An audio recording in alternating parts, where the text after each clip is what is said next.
Welcome to a Question Time special programme on Ukraine. On tonight's panel, Nadim Zahawi, the government's education secretary. His family, who were Iraqi Kurds, fled Saddam Hussein's regime in the 1970s. He arrived here in the UK as a migrant at the age of 11. Labour's Shadow Foreign Secretary, David Lammy, a trained lawyer and the first black Briton to go to Harvard Law School, elected to Westminster at the age of 27. He served under Tony Blair, Gordon Brown and Keir Starmer. Helle Thorning-Schmidt, Prime Minister of Denmark from 2011 to 2015. The first woman to take the job and the first to lead her party. She advises a range of charities and international organisations and is co-chair of the Facebook Oversight Board. And Emeritus Professor of War Studies at King's College London, renowned expert on nuclear weapons and international history, author of several books including Ukraine and the Art of Strategy, and a member of the official inquiry into the Iraq War, Sir Lawrence Freedman.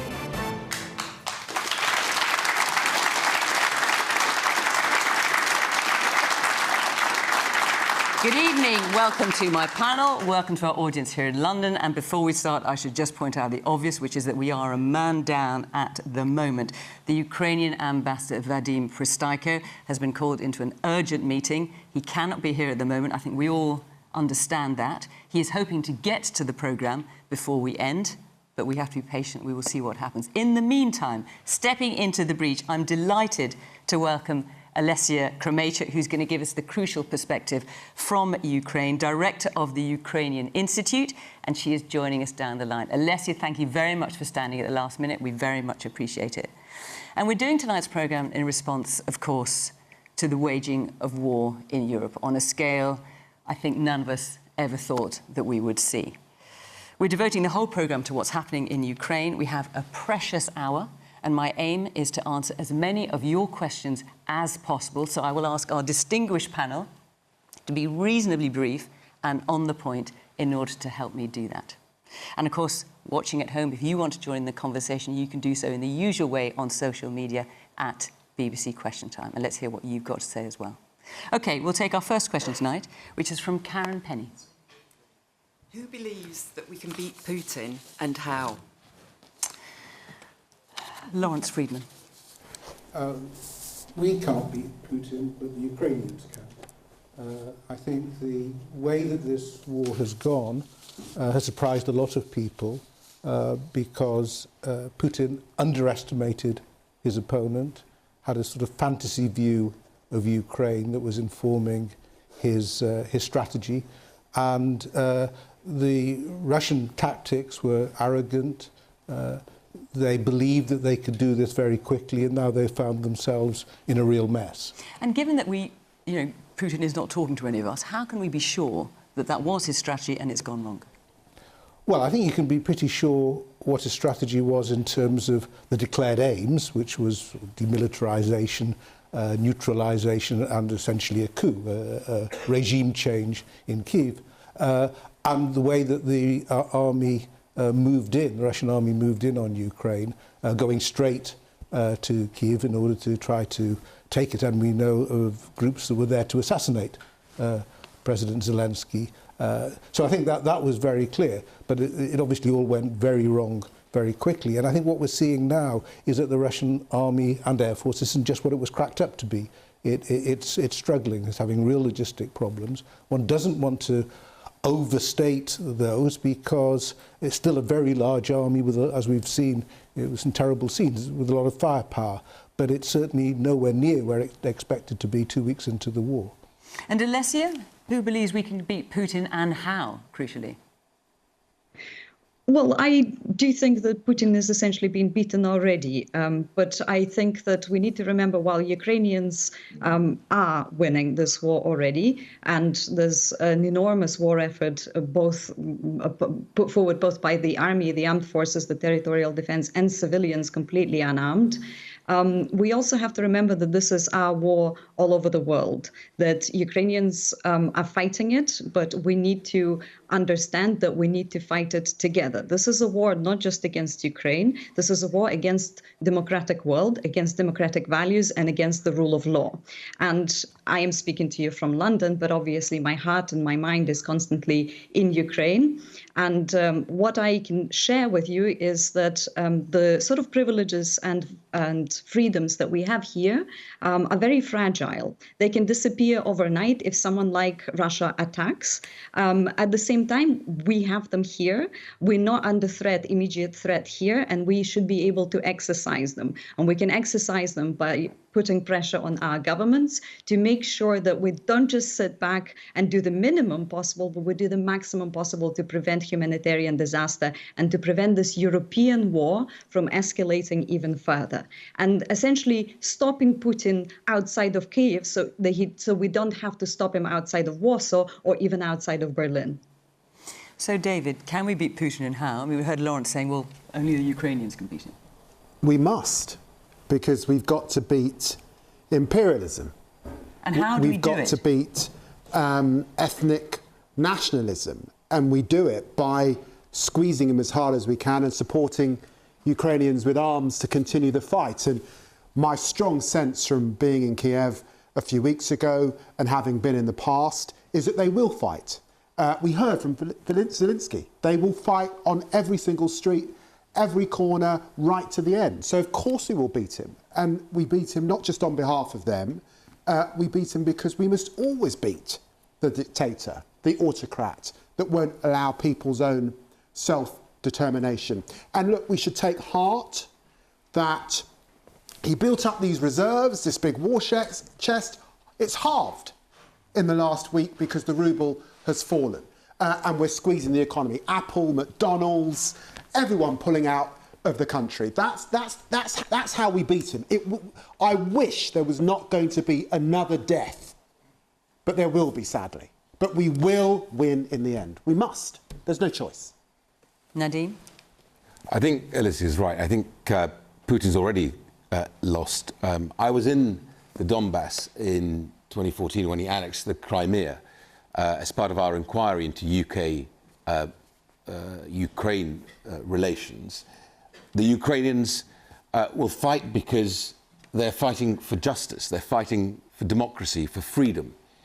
Putin sees that as an existential threat. Democracy is an existential threat to Putin but and his cronies. He has overwhelming firepower on his side. Well, you're right, but when you send innocent Russian conscripts, not knowing why they're fighting their neighbour, when you have Ukrainians who believe that they have a right to freedom and democracy. He tried, by the way, you remember, to install a puppet government, but the Maidan put an end to that. He thought he could do to Ukraine what he did to the Belarus. That doesn't happen. It won't happen. I think David Lammy's right on this. We have to continue to support the Ukrainians militarily, to be able to defend themselves, and we are looking at how we help them defend their skies much better than they've been able to. The ability to take out his tanks, their strategic capability. They've been much smarter than the overwhelming Russian military in front of them. And I think he also miscalculated the global reaction. We, governments around the world, but also, as again David put it, the private sector, when Microsoft cancels software licenses, when Visa and MasterCard and Amex pull out of a country, when JP Morgan cancelled trading in Russian bonds, Putin is killing innocents in Ukraine, but he's harming the Russian people. There are now thousands of mothers, of families, who don't know why their sons are not returning home. So he will lose this, and ultimately it's justice that will prevail. I saw this in Iraq, where a dictator that lashes out at his neighbours. It never ends well for them. I don't know how long it'll take. This is the first chapter of what may be a long book. But we will have the stamina. The Ukrainians are lions, and they're fighting like lions, and they will prevail. So, Hella, the question is, who believes we can beat Putin and how? I think it's fair to say when this started, it was only 2 weeks ago, it feels almost like a lifetime, doesn't it? The sense was that Ukraine couldn't successfully fight off Russia. The firepower was just too overwhelming. Do you think that has changed, and how can Putin be beaten, if at all? Well, first of all, I really understand the sentiment that we've all had, that we've been crying. when we've seen these images. We're seeing the whole architecture of European security crumble before us, or that's at least how we think about it. So we need a little bit of hope.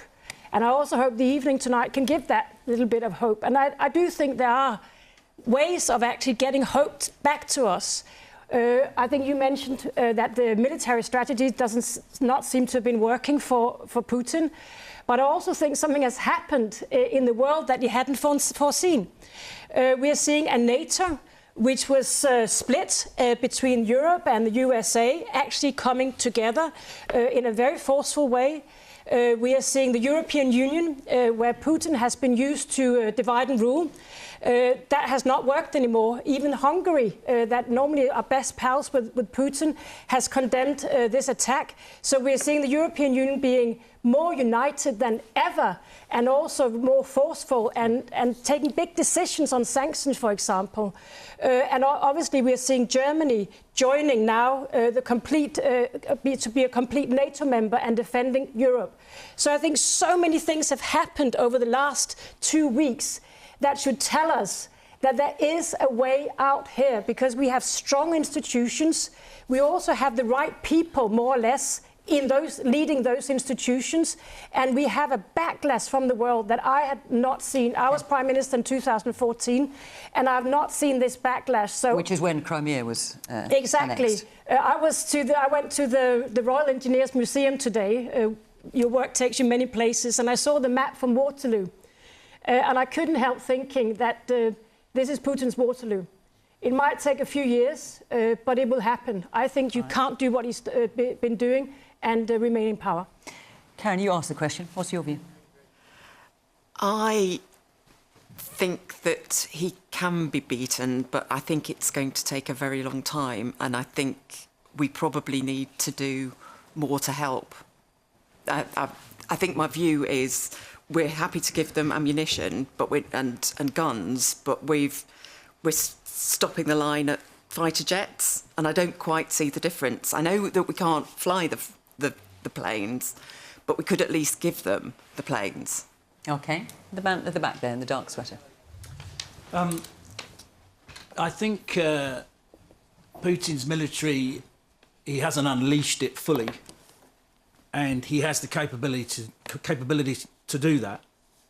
When will the West, or should the West, step in sooner than later to do something about that, rather than just these sanctions? Should we be doing more? Lawrence Freedman, what's your view? I think it's important to realise that an awful lot of Russian military capability is now in Ukraine, probably over 50% of their army. They're leaving other parts vulnerable in order to funnel all their activity into there. And I think also we should keep in mind the importance of the weapons that we've already sent. The anti-tank weapons and the anti-air weapons have made a real difference. On the point about why don't we send aircraft, I mean, there are moves afoot to get Polish aircraft to Ukraine. There's only any point in sending Soviet-era aircraft, because Western modern jets are not going to be able to be flown by the Ukrainian pilots, but they certainly could fly these Ukrainian But the moves by Poland to try to make that happen. It looked like it was going to happen last night, and the Americans said, well, you never told us anything about it, so actually, no, it's not happening. You need better coordination, we can say that. But also, a lot of the Ukrainian Air Force is still intact. It hasn't, again, one of the surprises of this war is we would have expected, as basic military practice, to take out the enemy Air Force. So why aren't they shooting down that long convoy of tanks that we see? Because it's a traffic jam, it's not a convoy. Right. It's completely stalled. They're out of fuel. So they might as well just leave it there. Well, they have been attacking it. They have been attacking the man there in the jacket, yes. Yes, you, sir. Hi. I think it's very apparent that Vladimir Putin has severely underestimated the heart, the soul, and the perseverance of Ukrainians. But I do have to agree with a couple of the comments in here this evening that there has to be a point when I feel as though we need to do more. President Zelensky has asked for more. He's asked for more support. What can we do to encourage that? And Leslie, listening to this, are you... I assume you're encouraged by what the UK and other countries have done so far, But it's not enough for you? No, absolutely. The support we've seen has been overwhelming, especially from ordinary people all over the world and here in the UK. It's been really touching to see just how supportive people are of Ukrainians and how they show solidarity. And sometimes it's not necessarily matched by their governments, which it is disappointing for Ukrainians to see. But what I wanted to point out, following on from the discussion that I just listened to, is that Ukrainians are putting up a really fierce resistance because they know what they are fighting for, and that is the country that they have been building since 2014 and that they want to live in, a democratic country with free and fair elections, with reforms. Putin's worst nightmare, it's essentially what he does not allow the Russians to have inside Russia. And they also know what they're fighting against, and that is the horrendous Russian occupation that we've already endured since 2014 in Crimea and in the Donbass. The sort of occupation where ordinary people can be kidnapped, can be arrested on trumped-up charges, can be placed in concentration camps, essentially, and tortured. The sort of occupation that nobody will allow to happen in the rest of Ukraine. And that's why people are so determined to defend their cities in every possible way they can. And the fact that so many civilians are joining the armed forces and the territorial defense is admirable, but is actually a really sad reality. I mean, people like myself, I'm a scholar, anybody really, and everybody is prepared to defend themselves because they feel alone. They feel like they are the only ones who will defend their country.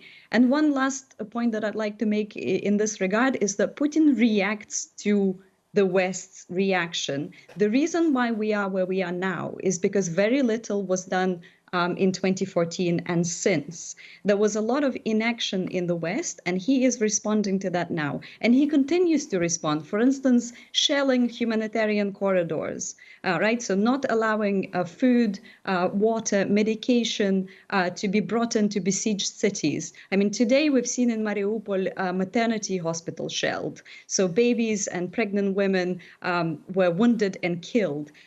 Yesterday, what summarized the horror of the situation was that a brief ceasefire in Mariupol allowed people to bury their dead in mass graves, including children. And that was an improvement on the situation before, because before they couldn't bury their dead. So this shelling of humanitarian corridors proves that he will not spare any life, and he will not stop ordering his troops to do so unless he is stopped by the West.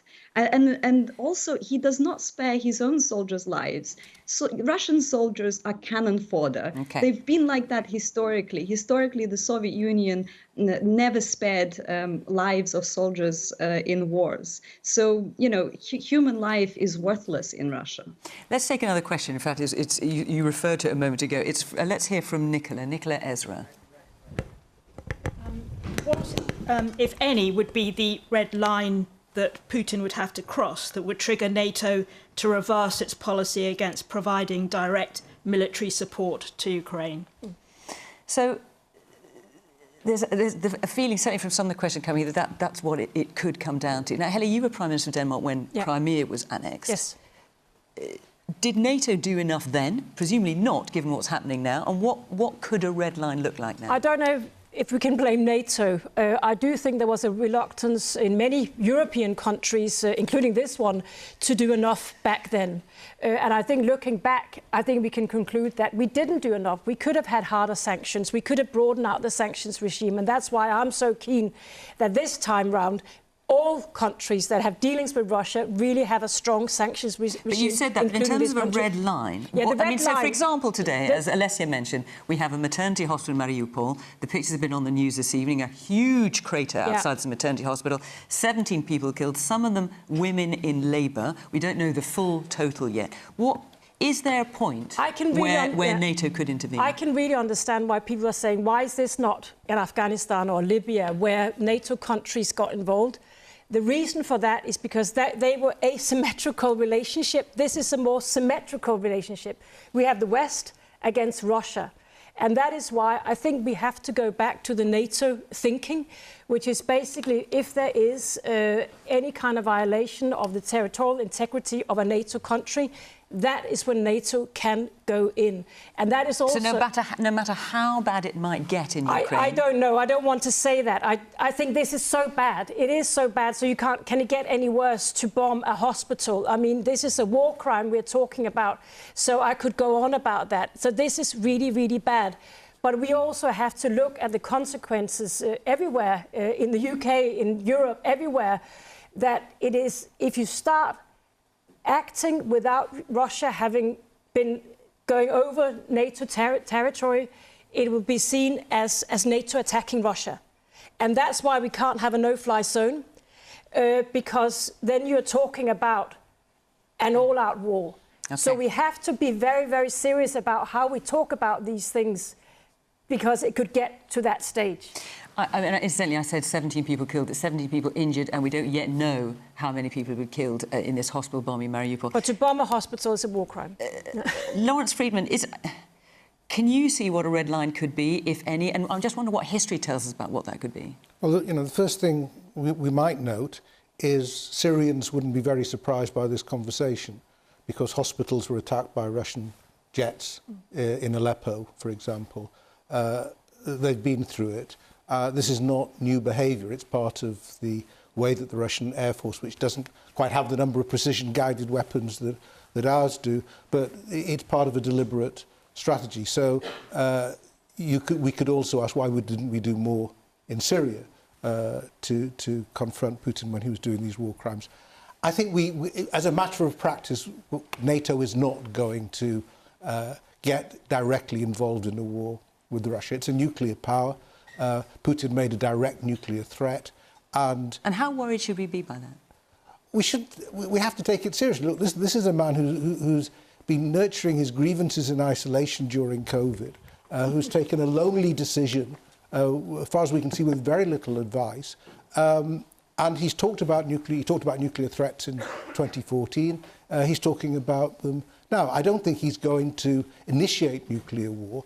But if it starts to become an existential threat to Russia, which a full war with NATO would be, yes, of course we've got to think about that. And just a sort of a final point is that the problem with just being able to attack aircraft more is a lot of the horrible things that are happening with artillery and missiles and so on. So it's not even...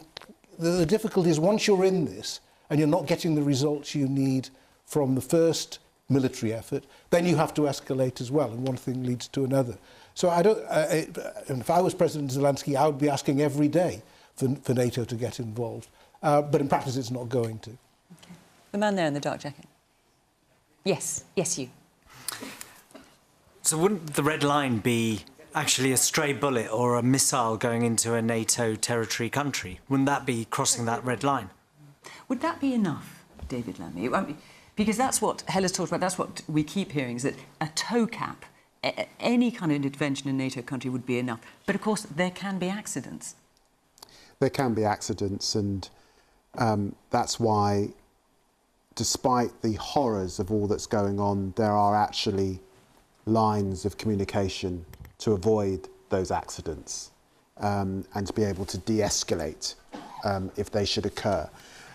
I think it's important to understand that we here in the West, and there's huge responsibility that comes with being a nuclear power, we basically use our soft power first and hard power as a last resort. Our soft power in this country are things like the BBC, things like the British Council, important efforts at diplomacy, and then hard power comes. Vladimir Putin's knee-jerk reaction is to go to hard power. And we've got to be careful that we don't escalate this and recognise that we are talking about a nuclear power. And that's not just on behalf of us in this country, it's on behalf of the global community. So as horrendous as it all is, we must remember that this begins and starts with Putin. He must face trial for his war crimes eventually, and we must do everything we can to make this as difficult and hard for him as possible. And that is why the sanctions and why the military support to Ukraine must be the consistency that we hold. And we must also, just one last, we've got to end the short-termism, because we live in a world where we can see it. We've got to rush in. We have to have faith and patience and be consistent with our approach too. The man here, yes. Yes, we've already had one near miss with the Zaporizhzhia power station, and now we're hearing that the power to the power station, the Chernobyl site, is being shut off, which is affecting the cooling systems there. Well, is that not a trigger as such? Because at the end of the day, nuclear clouds, they don't discriminate over which country they're going to go. It could end up anywhere, depending on where the wind's going. I mean, the UN at the moment is saying that what's happening in Chernobyl is not affecting safety. But as far as you're concerned, is that a reason to go in? That changed literally yesterday when the power to the cooling systems was closed down by the Russians, and they reckon that the whole plant was getting warmer than it should and levels were rising. How worried is the government about that, Nadeem? It is reckless to attack indiscriminately the nuclear power plants in the Ukraine. The IAEA, who monitors very carefully at the moment, don't think there is a risk at Chernobyl on this. But Nicola, to your question, we are helping with defensive lethal weapons. So the 3,600 NLAWs that are really effective against Putin's tanks, the Javelin weapons, again, anti-tank, and then, of course, going further now... Yes, but the question is not about what military support are we providing. It's what, if any, could be the red line that would trigger NATO to reverse its policy against providing military support and going in? Well, first of all, the priority has to be to help the Ukrainian military defend Ukraine. So I was going to say that what the Defence Secretary announced today is that we're looking at Starstreak, which is a very effective anti-aircraft weapon. We're also leading on coordinating the actual supplies that are coming in now from across NATO countries into Ukraine in terms of defensive lethal weaponry to help the Ukrainian military, as well as, of course, aid into the Ukraine. But is there any red line you can see? The red line is a simple one. The red line is if Putin attacks a NATO country, whether it's the Baltics or any other country, then NATO will go to war with Putin. That is something that Boris Johnson has spoken about, and of course the US President and other European allies in NATO. That is the red line. Vicky, you wanted to come back in. Sure, but that wasn't with all due respect, wasn't my question. We understand that if we attack a NATO country, we have the relevant article, and we would. But what about Ukraine itself? I'm not asking about a NATO country. Is there any red line he could cross in Ukraine that could reverse our policy? By which you mean that we would send NATO troops into Ukraine to help it fight the war? Or is this just not possible? I think you're saying no, there isn't. What I'm saying is what Prime Minister is saying. Helen's saying that what we don't want to do is be in a direct confrontation between nuclear powers, NATO and Putin, unless we are defending a NATO country. OK, you've made that point. So I just want to say we are going to be getting the ambassador of Ukraine, Vadim Pristaika. He has managed to break away from his meeting. We are very grateful he's going to come and join us. So, Leslie, I just want to say thank you so much for coming and being part of the programme at the last minute. We are very grateful. We've heard your voice. We've heard what you have to say. Thank you so much. For now, goodbye. Leslie, thank you.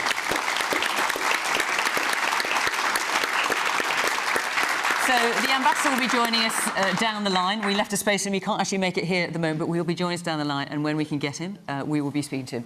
Yes, the man there in the dark sleeveless sweater. Yeah, just had a question following on from what David said about being careful to not escalate the war. Putin mentioned last week that the announcements of sanctions were like a declaration of war.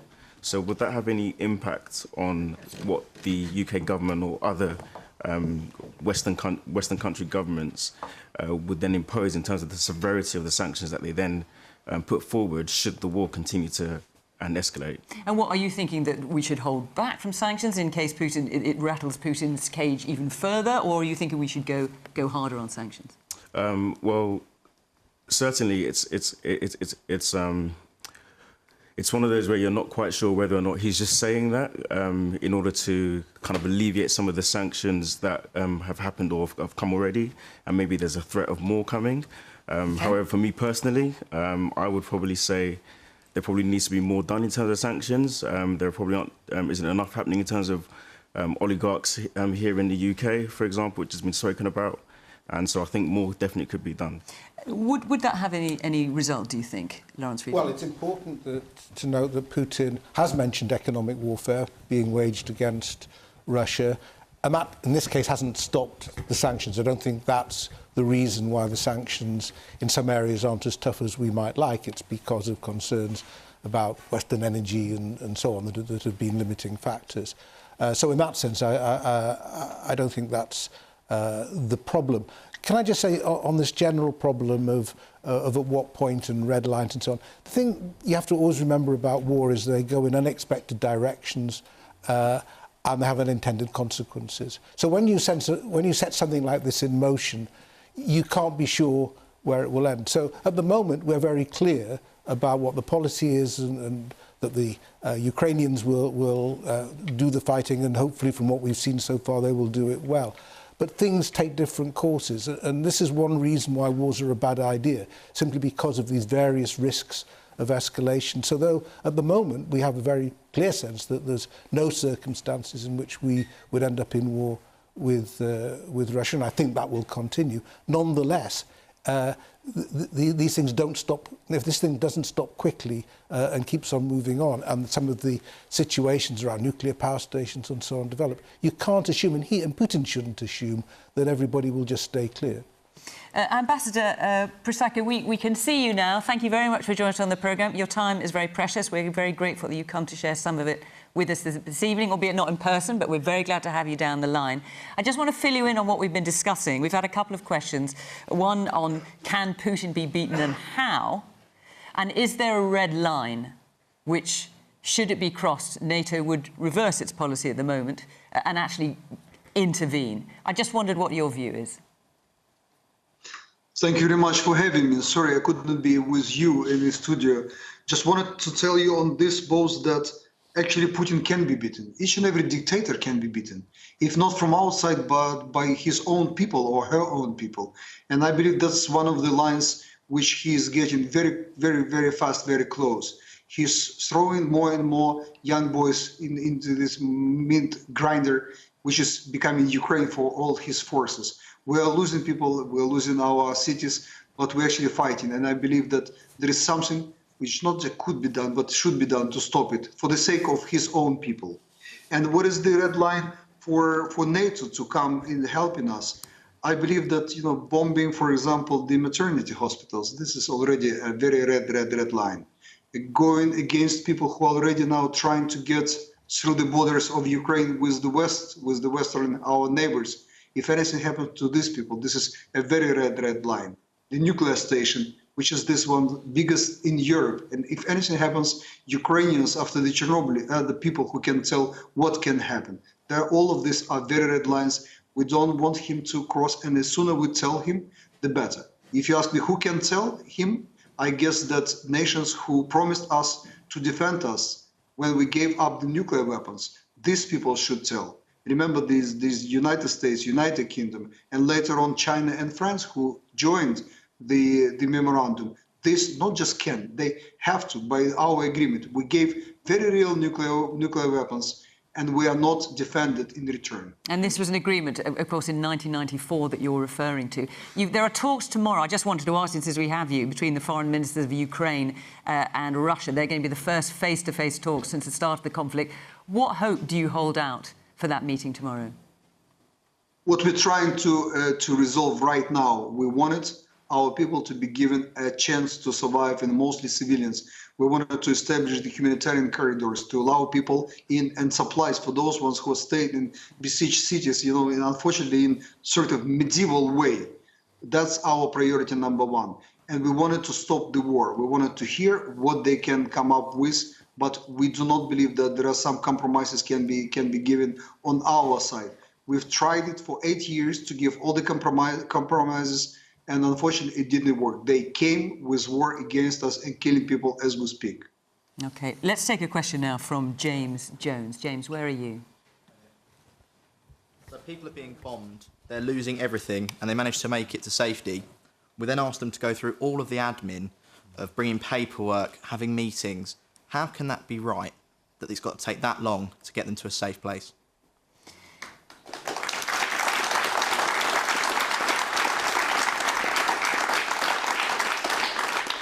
Is it a success, would you say, Nadeem, the policy towards bringing refugees in from Ukraine?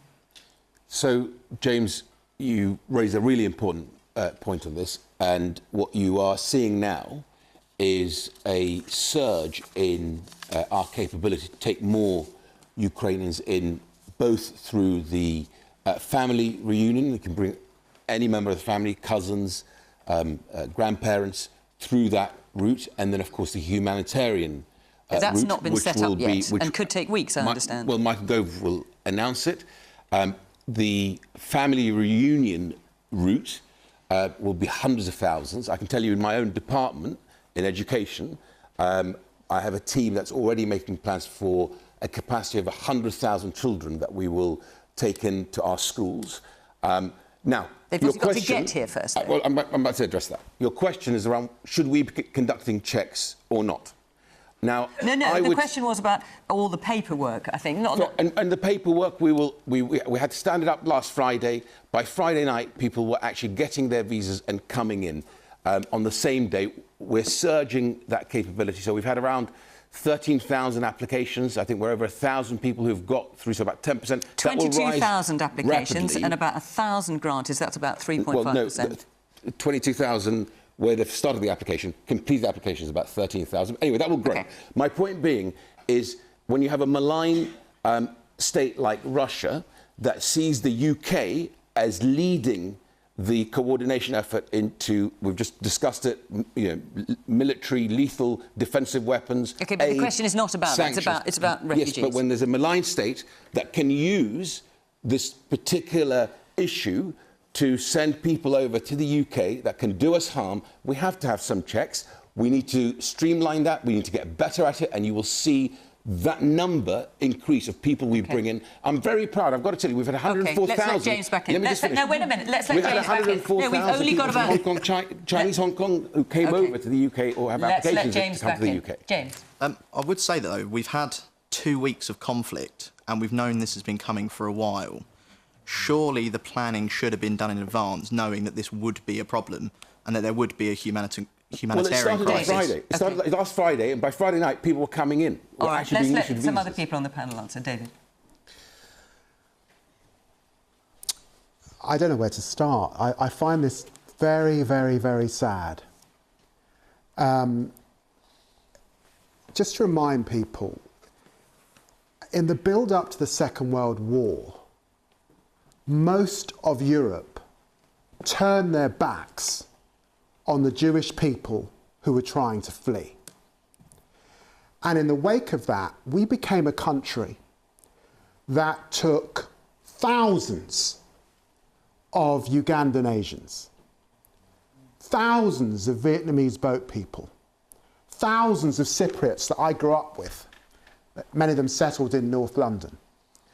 And time again, with this government and this Home Secretary, whether it's Windrush, whether it's how many we're taking from Syria, whether it's how many we're taking from Afghanistan, and that was, Afghanistan was a summer of hell, frankly. And then now we have 22,000 people apparently who've applied and just 300 who've got visas, people standing with their kids in Calais, and this Home Secretary could not get organised. Is it the best of Britain? Is this the best that we can do? Of course it's not. And Nadeem knows it, and we've got to get better on behalf of those people in the coming days. Vadim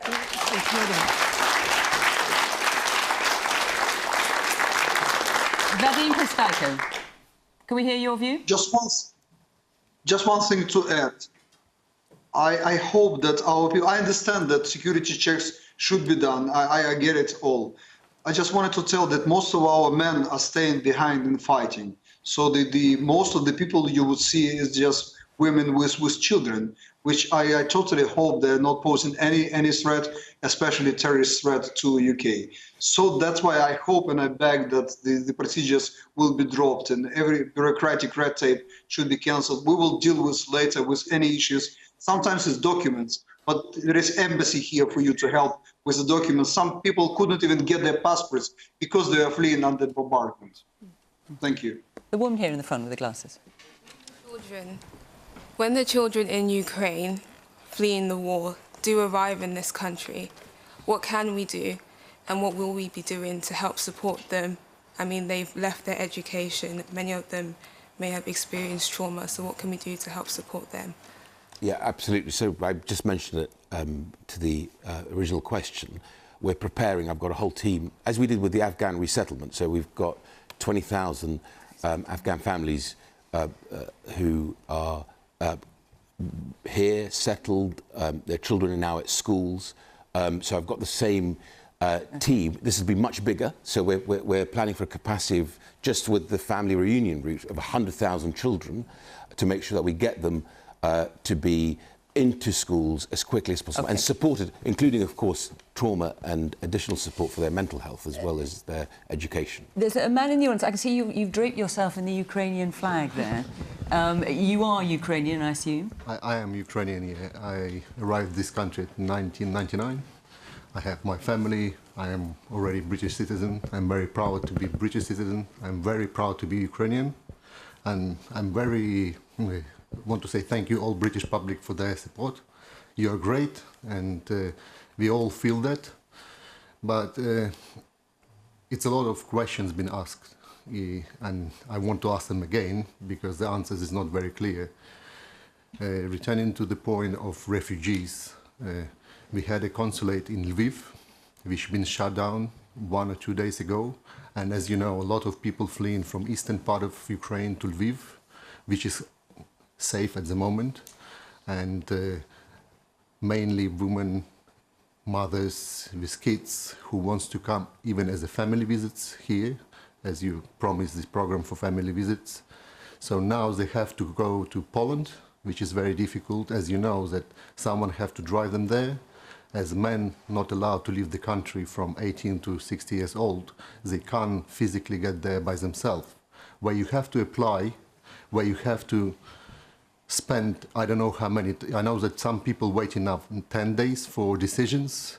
So I don't know why you're creating this logistic problem where you had a very reasonable consulate where people could have applied and waited somewhere safe in their own country. And from there they could plan their journey to UK. Helen. Well, first of all, you said something that almost made me chuckle before when you said that Putin will think that the UK is leading the efforts against Russia right now. Of course it's not. The European Union is leading the effort against Russia, so I don't think they'll see Boris Johnson as a particular leader in this field. So just to set that straight. It should be a team effort, coordinated, Yeah, which is this. It's just because you said that Russia will see UK as a leader, and I don't know why they would do that. So that's one thing. The other thing is about the refugees. When I was the CEO of Save the Children, I learned something that I didn't realize before.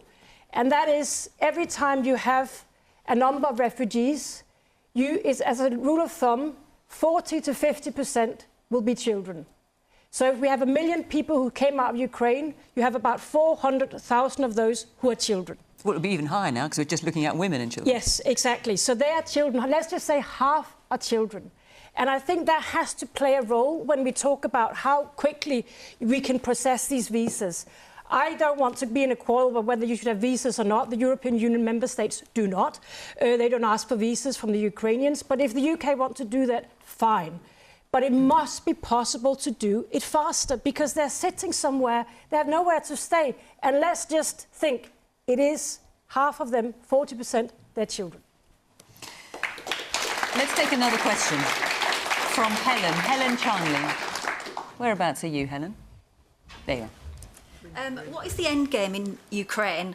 And is a negotiated settlement with compromise on both sides ever the right solution for the invasion of an independent sovereign state? Look, Vadim, I'm going to come to you first. This is your country we're talking about. What is the end game in Ukraine? How do you see this playing out? Is there room for compromise, and should there be a compromise? The principal decision of ours is that they have to get hell out of our territory and stop killing our people. All the compromises, we tried with them for 8 years in this long war after they came and took Crimea from Ukraine, and then came again, creating these republics and then recognizing the independence. Russians, unfortunately, burning down all the bridges for the compromises. As of now, we see no compromise. We have to fight immediately. But what we wanted to give is just diplomacy, a minute a day to work, allow us to create a situation when we can stop shooting at the particular moment, allow all civilians out, and hopefully reason Putin to get his forces out of Ukraine as well. And what about the so-called breakaway regions, Donetsk, Luhansk? President Zelensky seemed to be suggesting there could be some compromise there. Obviously, Russia wants them to be recognised as independent states. Is there any room for manoeuvre there, do you think, or is that just off the table? This was a sort of corner point of the whole Minsk agreement, that this status of these republics is not recognized by anybody. They're still part of Ukrainian territory. We could give them the special status. We could give more rights to them. Everything been asked and everything is in the list of so-called Minsk agreements. Unfortunately, now by recognizing that they're already independent states, he just burned down all the bridges. We just don't know how to start and restart these negotiations again. He can't take the recognition of independence back out of this. I don't know. I believe that he's created on a purpose. He didn't need to resolve all the issues. He didn't believe himself in a civil war he is calling. He just was creating one problem after another and then asking the ransom for his forgiveness. That's not how it works right now when he already killed so many of our countrymen. Lawrence Friedman, what is the end game in Ukraine in your view? I suspect there will be a negotiated outcome in the end, but as the ambassador has made clear, it's going to have to be based on Ukraine as a free, independent country with its own freely chosen government. And that would mean, therefore, that President Putin, by his own avowed aims, will have lost. What does that look like? How worried should we be about that? Well, it won't look very good for him, but he shouldn't have started it in the first place. I think the problem that you've got is trying to find forms of words that give reassurances. So, in fact, President Zelensky issued quite an interesting communique last night in which he's talked about some possible areas of compromise, including some sort of collective security arrangement for the region that might give Russia some of the assurances it needs that it's not going to be attacked from Ukraine, which of course it isn't going to be attacked from Ukraine anyway, but that might help. And there are, building on the Minsk agreements, possibilities there, all of which require the Russians to walk back from their maximum objective. And just for those who aren't familiar with the Minsk agreements. So the Minsk agreements there were two sets, first in September 14 and the second in February 15, after fighting. And the idea basically was that Putin wanted to use these two territories of Donetsk and Luhansk as ways of undermining the Kiev government, effectively. So he wanted them to be part of Ukraine with some sort of veto power over the government's policies. And that's why many of us were surprised by the sort of shifting position, because one thing they said they didn't want to do was to have them as independent statelets, which in fact would mean they would have to be subsidised thereafter from Russia. Which is what they're suggesting now. But that's a recent thing, so it may be easier for him to get off that. But we're talking about setting conditions which make it easier for Putin to retreat, and that's all we can do. OK. The woman at the back there. Yes. Sorry, yes. me. Oh, sorry. I was wondering, what would our relationship as a country after this conflict ends, what would it be like with Russia after all the sanctions we've imposed? David Lanning. Well, there will be an end point. There were sanctions against the horrendous, nasty apartheid regime in South Africa. And those sanctions eventually came to an end when we saw the end of that regime and the building of a democracy. So there can be no drawing back from the sanctions against Russia until we see a complete change of behaviour. But actually, I think until we see the end of Putin himself, and if anything, the sanctions are going to have to get a lot harder, not less hard. And we've got to enforce them and keep enforcing them. Man here in the tartan shirt, yes. We're facing someone who seemingly is prepared to risk it all. How do we negotiate with someone like that? Hella? This war will also end in negotiations. I am absolutely convinced about that. I think we should find hope that someone who attacks his neighbour and does it as brutally, I know that Putin has actually not lost wars, but this one he's going to lose because it's gone too far. So we should be very happy that we have the institutions to take over and do these kind of agreements. And we have NATO, we have the cooperation between the different countries, European Union, UK, all of those will be part of a negotiation at some state trying to back Ukraine. But I totally agree with David. We cannot go back on the sanctions. We have to show that Putin is up against a mighty enemy, not only militarily, but also economically, and we also got a superior system in terms of democracy and freedom. And those three things will mean that in the end, we will prevail, and it will be done at the negotiating table. Man there in the blue shirt and glasses. Yeah, we were talking about red lines, and our last question about sovereign states. Is Finland the red line?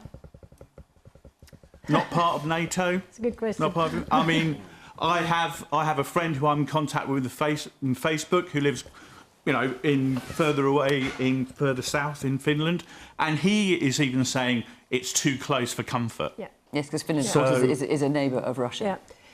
The difference between Finland and Ukraine is that Sweden and Finland have got a partnership agreement with NATO. And they have also done exercises together, and it is not they are not NATO members. So what does that mean, Helen? Does that mean that if I mean, not we're predicting this, but if Russia should stray into Finland, does that mean that NATO then kicks in and supports it? Not in the same way as if they're a NATO country, no. Right, but okay. there will be consequences. But if I was Finn, I would always also be a little bit nervous. That's why they should have been a member of NATO a long time ago. Woman there in the glasses. Yes. Thank you very much for giving me the opportunity to speak. I'm going to ask a question that might seem like a utopian dream, but I think it has to be asked. We've seen wars in the past, and it's happening now, and in many parts of the world. And I thought that we've just gone through waves of COVID, and for me, that was the time for us to reflect and think about ways to ensure that high degrees of emotional intelligence were incorporated into international relations and geopolitics. Isn't it about time we started thinking about that? Not just for the global community, basically. Thank you. And meaning what? That negotiations should be happening a different way, or I mean, obviously Putin has decided to do what he's done.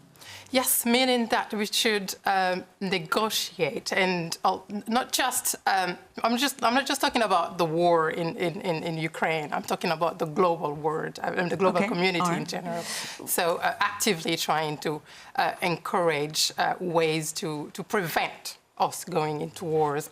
Just trying to maintain peace. Basically, can we not do that in this world that we live in? Can we do that in this world? I mean, we'd all like it. There's no question about that. And we're also talking about what could the end game in Ukraine look like. I mean, the government must have talked about this, about how you think this is going to end.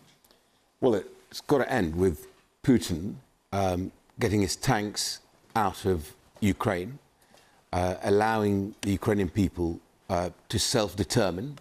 They are a free people, a democratic people. And justice has to prevail. I think his biggest concern is actually Russian public opinion. We conducted an inquiry into UK-Russia relations back in 2014, as well as the work we did with Ukraine. He cares about public opinion, which is why the three main networks in Russia are either controlled by some proxies, but Putin people. And I think actually the Russian people are hurting. They're hurting because their children, their soldiers are dying in the Ukraine unnecessarily. Their economy has been crushed. David Lammy referred to his war chest halving because the ruble's been crushed.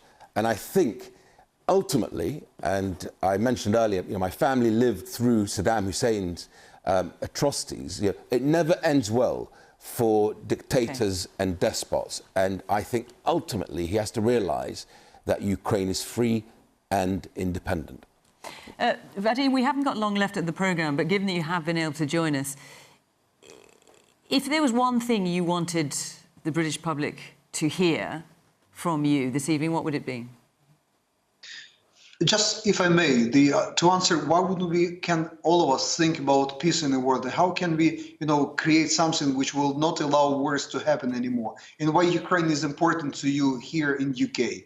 Just one thing, imagine so many nations are trying to build their nuclear capacities, which will be able to kill all living things on this earth. And we were one of those nations who actually gave up the nuclear weapons in return of your guarantee and United States and Russia that we will be defended. That's how important Ukraine for everybody here. That's why you have to defend it, to show everybody else that you can actually get rid of nuclear weapons and you still survive as a democratic nation with your own way to build up whatever you want to do as a nation itself. Thank you. And do you, just out of interest, do you regret that decision now to give up Ukraine's nuclear weapons? I know it was in return for certain guarantees, but do you regret that now? Many Ukrainians do. I understand as a professional diplomat that it was a good right step in the right direction to reduce the danger for all of us as civilization on this small planet. But many Ukrainians would ask themselves, what would be able to do right now to withstand this pressure? Even if they cross our border with one tank, if they know that we can have a nuclear response to what they are doing. OK, we've got about a minute left. Let me just hear a little bit more from our audience. Yes, the man there in the blue shirt. Yeah, thanks. It's just looking forward to the end game as we're talking about. Are we missing an opportunity here? We've seen all the anti-war protests going on across Russia with thousands protesting. Is there anything we can do to support that movement in terms of destabilising Putin from within?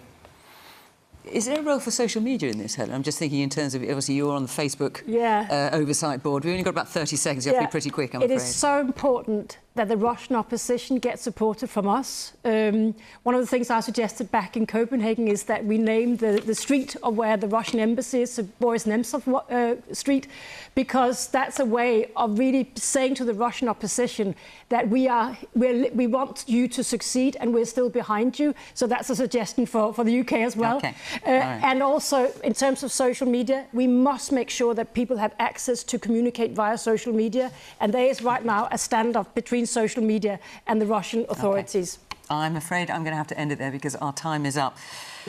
Thank you very much, everyone. Let me just tell you what we'll be doing next week. We'll be back on our usual Thursday night slot. We'll be in Kettering next week. That's the 17th of March. The week after that, we're in Reading. So if you're in Kettering already, do come and please be part of our programme. You can go to the Question Time website, part of the BBC website, and follow the instructions there and come and be part of our programme. I suspect we'll still be talking about Ukraine. I'd like to think that we won't be, but I suspect we will be. Thank you very much to the panel for coming this evening. Ambassador, thank you so much for breaking off your schedule and joining us. We very much appreciate it. And to the audience here in London, thank you very much for being part of the programme. Thank you at home as well for watching from Question Time. Bye-bye.